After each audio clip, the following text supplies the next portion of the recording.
Praise to the lord. ఈరోజు దేవుడు మనకిచ్చినటువంటి వాగ్దానం ఏంటంటే ఫిలిప్పీలకు రాసిన పత్రిక 2వ అధ్యాయము 27వ వచనం. నాకు దుఃఖము మీద దుఃఖము కలుగకుండుటకై నన్నును కరుణించెను. ఆమేన్. మనకి దుఃఖము మీద దుఃఖము కలుగకుండా దేవుడు మనల్ని కరుణించబోతూ ఉన్నాడు. బాధ వెంట బాధ రానివ్వకుండా దేవుడు దాన్ని తొలగించబోతూ ఉన్నాడు. ఏడుస్తూ ఉన్నటువంటి జీవితంలో ఒక్కసారిగా చిన్న నవ్వు కలిగినటువంటి సందర్భంలో ఆ నవ్వు వచ్చిందని సంతోషపడేలోపే మళ్ళీ మనము ఏడ్చేటటువంటి పరిస్థితులను మనం ఎదుర్కొంటూ ఉంటే దేవుడు మన జీవితంలో నుంచి ఆ ఏడుపును తీసివేయబోతూ ఉన్నాడు. మన దుఃఖమును సంతోషముగాను, మన యొక్క కన్నీటిని ఆనందముగాను ఆయన మార్చబోతూ ఉన్నాడు. మనం అనుకుంటూ ఉన్నాం, ఇప్పుడు దుఃఖపడుతూ ఉన్నాం, సరే ఇంక అయిపోతుందిలే, ఈ ఒక్కసారి దుఃఖపడితే సరిపోతుంది, ఈ ఒక్కసారి ఏడిస్తే సరిపోతుంది, ఈ ఒక్కసారి బాధపడితే సరిపోతుంది అనుకొని మనం మన జీవితాన్ని ముందుకు కొనసాగిస్తూ ఉంటే మళ్ళీ దుఃఖము మీద దుఃఖం వస్తుంది, బాధ మీద బాధ వస్తుంది, ఏడుపు మీద ఏడుపు వస్తుంది. మనం అనుకుంటూ ఉన్నాం, ఏంటి మన జీవితం ఎట్లా అయిపోతుందని. ఒకవేళ మనం అట్లాంటి స్థితిలో ఉంటే దేవుడు అంటూ ఉన్నాడు, ఇదిగో నేను నీ మీద కనికరము చూపించబోతూ ఉన్నాను. నీ దుఃఖము మీద నీకు దుఃఖము మీద దుఃఖం వస్తున్నటువంటి ఆ పరిస్థితిని నేను తీసివేయబోతూ ఉన్నాను. నీకు ఏడుపు మీద ఏడుపు వస్తున్నటువంటి ఆ పరిస్థితిని నేను తీసివేయబోతూ ఉన్నాను. ఇదిగో మన జీవితంలో దేవుని యొక్క కనికరము మన మీదకి రాబోతూ ఉంది. దేవుని యొక్క కనికరము మన యొక్క కన్నీటిని చూసి, మన యొక్క దుఃఖమును చూసి మనం ఎంతగా దానికోసము విచారపడుతూ ఉన్నామో, ఎంతగా దుఃఖపడుతూ ఉన్నామో, మన యొక్క ఏడుపును, మన యొక్క కన్నీటిని చూసి ఆయన ఇంకెప్పుడు మన మీదకి ఆ దుఃఖము రాకుండా, ఇంకెప్పుడు మన మీదకి ఆ బాధలు రాకుండా, ఇంకెప్పుడు మన మీదకి ఆ ఏడుపు అనేది రాకుండా మన జీవితంలో ఆయన యొక్క కనికరము రాబోతూ ఉంది. కనుక ఆయన అంటూ ఉన్న మాట ఏంటంటే, ఇక నీకు దుఃఖం మీద దుఃఖము కలగకుండా నేను నీ మీద కనికరము చూపించబోతూ ఉన్నానని. యేసుక్రీస్తు వారు శతాధిపతి యొక్క దాసునికి బాగు చేసిన తర్వాత నయీను అనే ఒక ఊరికి వెళుతున్నటువంటి సమయంలో అక్కడ ఆ ఊరి గవిని వద్దకు రాగానే అనేక మంది ప్రజలు ఆ ఊరి లోపల నుంచి బయటికి వస్తూ ఉన్నారు. ఒక చనిపోయినటువంటి వ్యక్తిని తీసుకొని వస్తూ ఉన్నారు. అయితే జనసమూహము చాలా ఎక్కువ మంది ఉన్నారు. ఆ చనిపోయినటువంటి వ్యక్తితో పాటు చాలా ఎక్కువ మంది ఉన్నారు. ఆ చనిపోయింది ఒక బాలుడు లేదా కొంచెం వయసు కలిగిన వాడు, అంటే అన్మ్యారీడ్, పెళ్లి కాని వ్యక్తే, ఒక తల్లికి ఒక కుమారుడిగా ఉన్నటువంటి వ్యక్తే.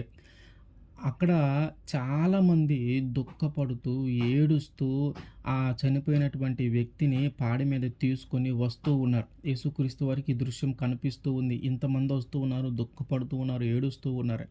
అందులోనూ ఆ యొక్క కుమారుని యొక్క ఆ కుమారుని యొక్క తల్లిని ఓదార్చటము ఎవరి వల్ల కాని పరిస్థితి. ఆమె బహుగా దుఃఖపడుతుంది, బహుగా ఏడుస్తూ ఉంది. ఆమె యొక్క పరిస్థితి ఏంటంటే, ఆమెకు ఒక్కగానొక్క కొడుకంట. ఆ చనిపోయిన వ్యక్తి, ఆమెకు ఒక్కగానొక్క కొడుకు, ఇంకెవరూ లేరు. దానికి తోడు ఆమె విధవరాలు. మనం దాన్ని చూస్తే లూకాసు వార్త 7వ అధ్యాయము 11 నుంచి, వెంటనే ఆయన నాయీనను ఒక ఊరికి వెళ్ళుచూ ఉండగా ఆయన శిష్యులను బహుజన సమూహమును ఆయనతో కూడా వెళ్ళుచూ ఉండిరి.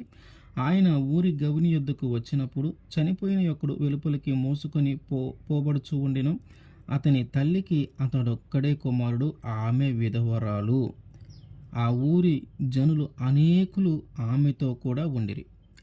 ఆమె యొక్క పరిస్థితి ఏంటంటే, ఆమె ఒక విధవరాలంట. అంటే ఇప్పుడేమో కొడుకు చనిపోయాడు, ఆ కొడుకు చనిపోయాడని బహు దుఃఖముతో బాధపడుతూ ఉంది. ఇప్పుడు అకస్మాత్తుగా జరిగిన సంఘటనేమో అనేక మంది అక్కడికి కూడి వచ్చారంట. అంటే చనిపోవలసినటువంటి వ్యక్తి కాదు, చనిపోవలసినటువంటి ఆ వయస్సు కాదు, చనిపోవలసినటువంటి వ్యక్తి కాదు. వృద్ధాప్యంలో ఉన్నవారు ఎవరైనా చనిపోతే కొంచెం బాధపడతారు, ఎందుకంటే వయసు అయిపోయిందిలే, చాలా సంవత్సరాలు బ్రతికారు అని ఎంతో కొంత అంత దుఃఖం కలగకపోయినా కొంచెం దుఃఖం కలుగుతుంది. కానీ ఆ ఎదిగొచ్చినటువంటి పిల్లలు, ఎదిగొచ్చినటువంటి కుమారులు కానీ, ఎదిగొచ్చినటువంటి కుమార్తెలు కానీ తల్లికి కానీ తండ్రికి కానీ ఇంకా సహాయపడతారు.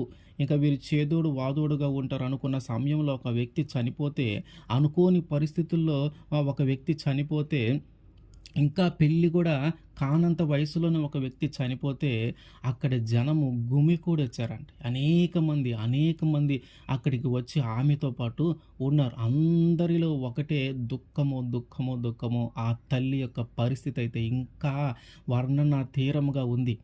ఎందుకు ఇంత దుఃఖమంటే, ఒక్కగానొక్క కుమారుడు. ఇప్పుడు ఆ కుమారుడు గూడా లేడు. అయితే దానికి ముందు ఆమె పరిస్థితి ఏంటి? ఆమె విధవరాలంటూ ఉన్నాడు. విధవరాలంటే ఏంటి? ఆల్రెడీ తన యొక్క భర్తను కోల్పోయింది. తన యొక్క భర్త చనిపోయాడు. అందుకని ఆమె విధవరాలుగా ఉంది. అంటే భర్త చనిపోయాడంటే ఆల్రెడీ ఒక దుఃఖము అనుభవించింది. ఆల్రెడీ ఒక ఏడుపు అయిపోయింది. ఆల్రెడీ ఒక బాధ అయిపోయింది. భర్త ఉన్నప్పుడు అన్నీ చక్కగా జరుగుతూ ఉంది. అన్నీ చక్కగా చూసుకుంటాడు. ఇంక నాకే దిగులు లేదు. నా భర్త ఉన్నాడు. అన్ని విషయాలు నన్ను చూసుకుంటాడు అనుకున్న సమయంలో భర్తను కోల్పోయినప్పుడు ఇంక నాకు ఎవరు దిక్కు? ఈ పిల్లవాడిని నేను ఎలా పెంచాలి? వీడిని ఎలా పోషించాలి? ఎలా పెద్దవాడిని చేయాలి? ఈయన్ని ఎలా ప్రయోజకుని చేయాలి?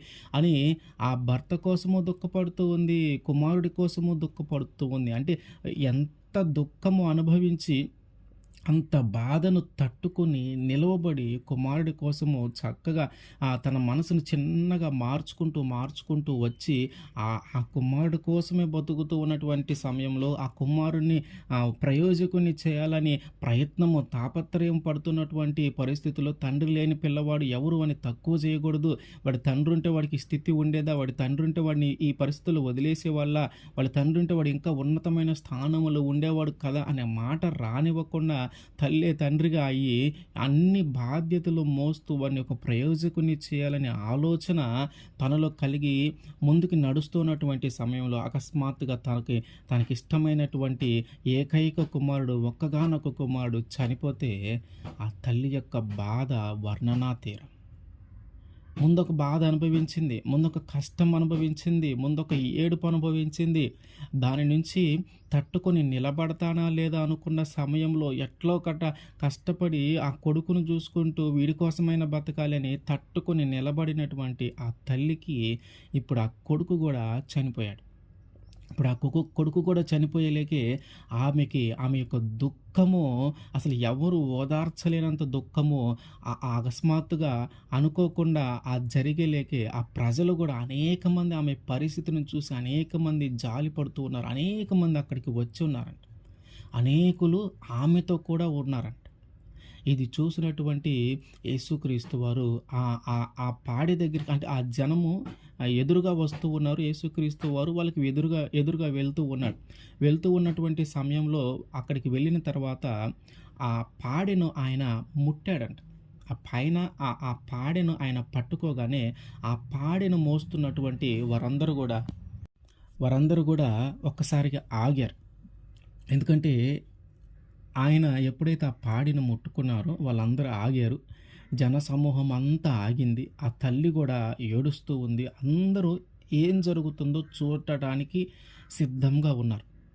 ఎందుకు ఈయన పాడి ముట్టుకున్నాడు అని చూస్తూ ఉన్నారు. చూస్తున్నటువంటి సమయంలో యేసుక్రీస్తు వారు పలికిన మాట ఏంటంటే, చిన్నవాడా లేచి రా అంటున్నాడు. అక్కడ ఆ చనిపోయినటువంటి వ్యక్తిని చూసినప్పుడు ఒకసారి మళ్ళీ మనం గ్రంథంలో చూస్తే ఇందాక మనం చదివిన కాడి నుంచి ఆ ఊరి జనులు అనేకులు ఆమెతో కూడా ఉండిరి. ప్రభువు ఆమెను చూచి ఆమె యందు కనికరపడి ఏడవవద్దని ఆమెతో చెప్పి దగ్గరకు వచ్చి పాడెను ముట్టగా మోయిచున్నవారు నిలిచిరి. ఏం చేశాడంటే ఎదుర్కొన్నప్పుడు ఆమె ముందు ఆ తల్లి యొక్క దుఃఖాన్ని చూశాడు. ఆ తల్లి యొక్క ఏడుపును చూశాడు. ఆమె ఎంతగా దుఃఖపడుతుందో, ఎంతగా బాధపడుతుందో, అసలు ఎంతమంది జనం వచ్చారు, ఆమె ఎంత దుఃఖపడుతూ ఉందని చెప్పి ఆమెను చూసి ఆమె యందు ఆయన కనికరపడ్డాడు. ఏం చేశాడు? ఆమె యందు ఆయన కనికరపడ్డాడు. ఆ కనికరము పడి ఆమెతో చెప్తూ ఉన్న మాట ఏంటంటే, నువ్వు ఇంకా ఏడవవద్దని ఆమెతో చెప్పాడు ఆయన. దగ్గరకు వచ్చి పాడెను ముట్టగా పాడె మోయుచున్నవారు నిలిచిరి. ఆయన చిన్నవాడా లెమ్మని నీతో చెప్పుచున్నాననగా ఆ చనిపోయిన వాడు లేచి కూర్చుండి మాటలాడసాగెను.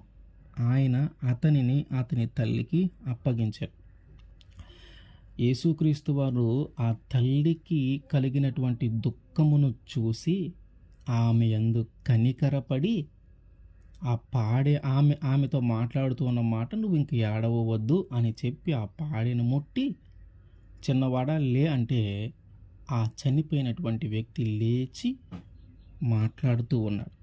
ఆ చనిపోయినటువంటి ఆ కుమారుడు లేచి మాట్లాడుతూ ఉన్నాడంట. లేచి అతను కూర్చుండి మాట్లాడుతూ ఉన్నాడు.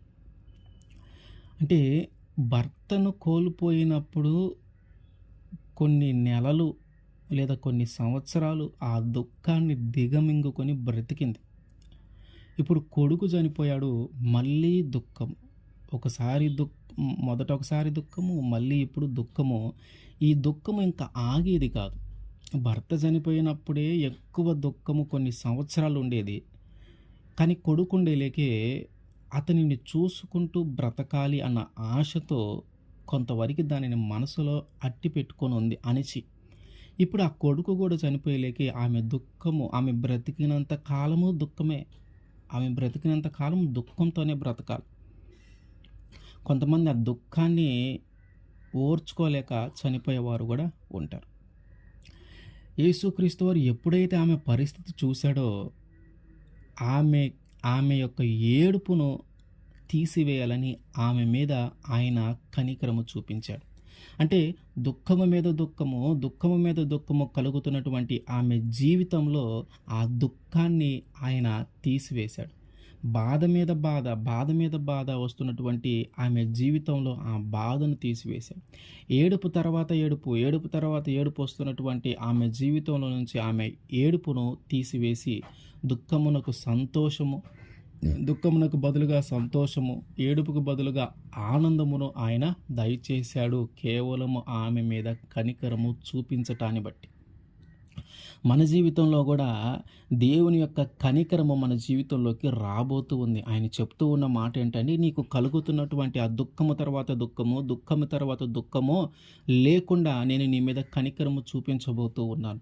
నువ్వు పడుతున్నటువంటి ఆ బాధ తర్వాత బాధ, ఆ బాధ తర్వాత బాధ, ఆ బాధ నీలోకి రాకుండా నేను నీ మీద కనికరము చూపించబోతూ ఉన్నాను. నీకు కలుగుతున్నటువంటి ఆ కఠినమైన పరిస్థితుల్లో నువ్వు ఏడుస్తున్నటువంటి ఏడుపు, ఆ ఏడుపు అంతంగా నువ్వు దాన్ని కొనసాగిస్తూ ఉంటే, ఏడుపు తర్వాత ఏడుపు, ఏడుపు తర్వాత ఏడుపు నువ్వు అనుభవిస్తూ ఉంటే, ఆయన అంటూ ఉన్న మాట ఏంటంటే, ఆ ఏడుపుని నేను తీసివేయబోతూ ఉన్నాను, నేను నీ మీద కనికరము చూపించబోతూ ఉన్నాను. కనుక మనం అనుభవిస్తున్నటువంటి ఆ పరిస్థితులు ఏదైనానో వాటన్నిటి నుంచి దేవుడు మనల్ని విడిపించటానికి ఆయన మన మీద కనికరము చూపించబోతూ ఉన్నాడు.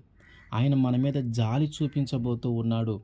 ఆయన మన మీద కృప చూపించబోతూ ఉన్నాడు. ఆయన కనికరము మన మీదకి ఎలా దిగి వస్తుందంటే, మన యొక్క ఏడుపును చూసి, మన యొక్క దుఃఖమును చూసి, మనం పడుతున్న ఆ వేదనను చూసి ఆయన సంతోషించేవాడు కాదు గనుక, ఆ యొక్క తల్లి ఏడుస్తూ ఉన్నప్పుడు ఆమె యొక్క మొదట యేసుక్రీస్తు వారు ఆమె యొక్క ఏడుపునే చూశాడు, ఆమె యొక్క దుఃఖాన్ని చూశాడు. అట్లాగే దేవుడు మన యొక్క దుఃఖాన్ని చూస్తాడు, మన యొక్క ఏడుపును చూస్తాడు. మనం ఎంతగా వేదన పడుతూ ఉన్నామో, ఎంతగా ఏడుస్తూ ఉన్నామో, ఎంతగా రోదన పడుతూ ఉన్నామో, మన యొక్క బాధని, మన యొక్క కన్నీటిని, మన యొక్క దుఃఖాన్ని ఆయన చూస్తూ ఉన్నాడు.